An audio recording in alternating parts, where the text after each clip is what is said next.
Hello and welcome, friends and family from Caring for Carers, a source of inspiration. My name is Melissa Arboleda. I am here in Sydney, so today is Tuesday, but it is Monday for many of you. And I'm so happy to be here again with all of you, sharing and learning about different things. Today I want to talk about why might we get frustrated with the people we care about. And so there's so many levels to this. We might be caring about our children, we might be caring about our husband, we might care about our parents, we might be caring about, as teachers, our pupils, our children in the classroom. We might be caring about, as nurses and doctors, about our patients. And so there's many levels of caring and thinking about others.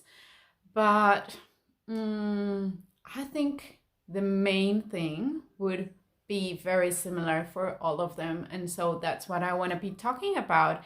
And as carers, we do get, from time to time, very frustrated about the interaction with those people who we're caring for. Yeah.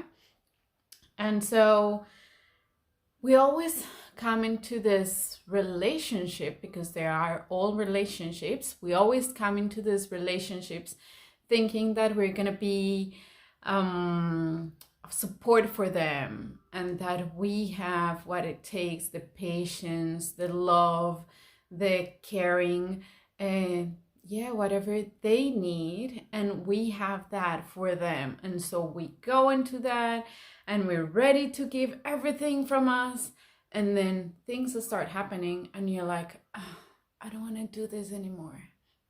This starts to get a little bit harder, trickier. I'm bored, I'm always doing the same. And so there's many things that start happening in those relationships. What I can tell you is that culturally, there are big differences on how we care for others. Yes, and so for some people might look like we have to do everything for the person, we have to be fully committed, and we don't think about ourselves but only that person, and we're doing everything for them and they deserve all of our attention. That's one way to care. Another way to care might be just by, okay, I'm here for you, but you do what you like according to your capabilities, and I'm gonna allow that person to do as much as they can, but I'll just be there around, and if they need my help, they'll call for my help for specific things. Yes.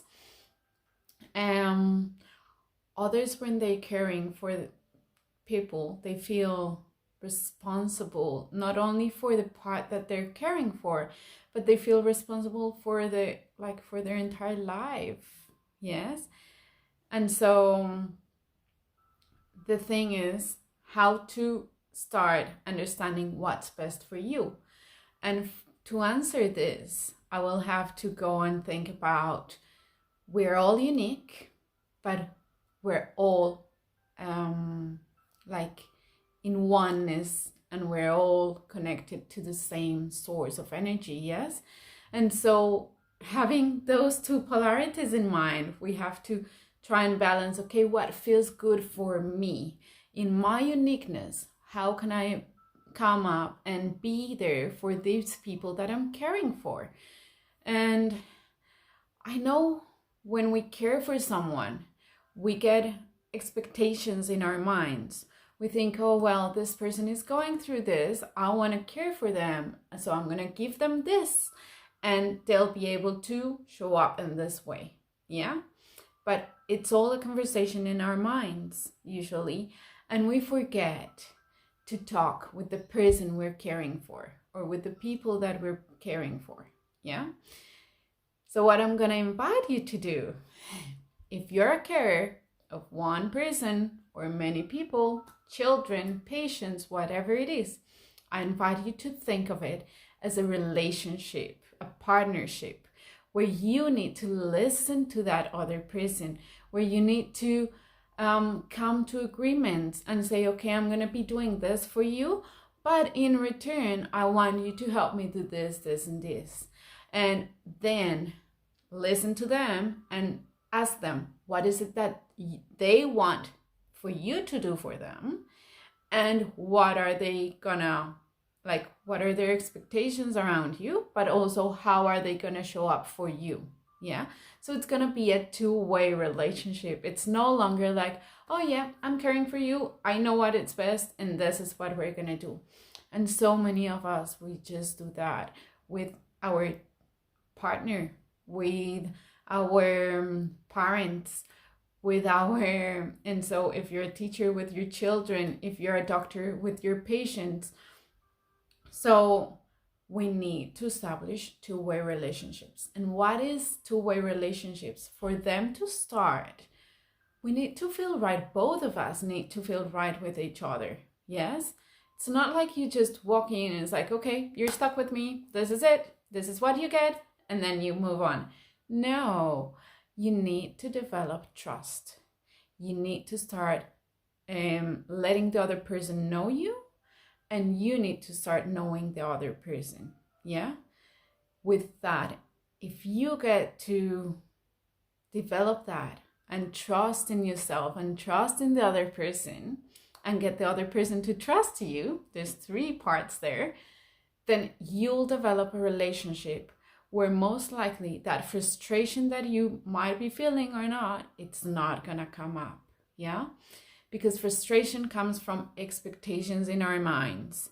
We want this to work, but we haven't talked about it. We haven't listened to the other person to see if we're in the same level, if we're thinking about the same objectives or goals.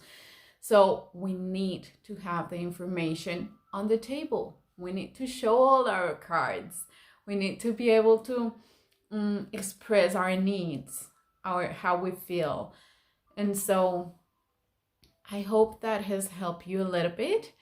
And I hope now that you go back and care for those who you're caring, you have a little bit of an open mind, and ask them also to have an open mind, and ask them to, or show them how to care for you also. Because even if that person is not responding, even if that person consciously doesn't know what you are going through, when you talk to them, when you put your heart into it, they will understand. So talk, always talk, say what you need, and listen to what they need. Okay? I know you have this. I know you will do a lot of things with this information. And if you have any questions, if you have any comments about it, please write them down, send them to me in this message or in a direct message. I would love to answer and have a little debate around it. And maybe we get to fine tune into all this information for you and for me too, of course. So thank you very much. Loving all of you. Bye.